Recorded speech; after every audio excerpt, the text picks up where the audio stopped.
Angin kencang tumbangkan pohon di kantor BKAD dan Dishub Sumut.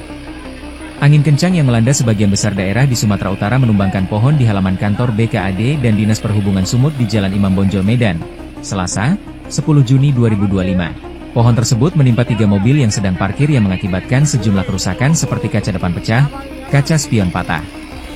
Suara keras yang diakibatkan pohon tumbang tersebut membuat para pegawai yang sedang bekerja di dalam kantor berhamburan keluar. Petugas Dinas Pertamanan Kota Medan yang mendapat laporan tersebut langsung turun tangan memotong dan mengangkat kayu tersebut. Dinas Kebersihan dan Pertamanan Kota Medan telah mensiagakan tim penebang pohon untuk mengantisipasi kejadian serupa, mengingat curah hujan di Kota Medan yang cukup tinggi. Kepala Dinas Kebersihan dan Pertamanan Kota Medan, Syarifuddin Irsando Moran, menghimbau masyarakat untuk berhati-hati saat beraktivitas di luar rumah pada kondisi hujan lebat.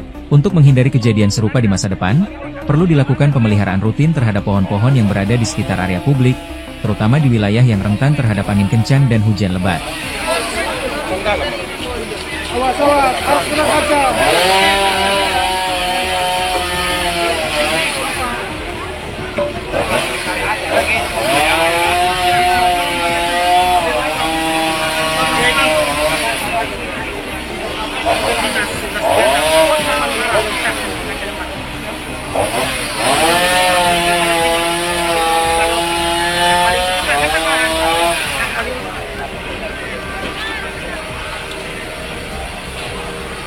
Ajon.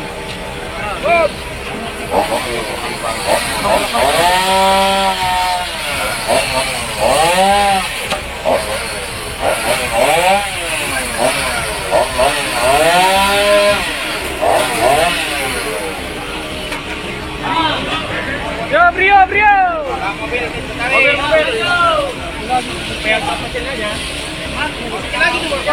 Lagi.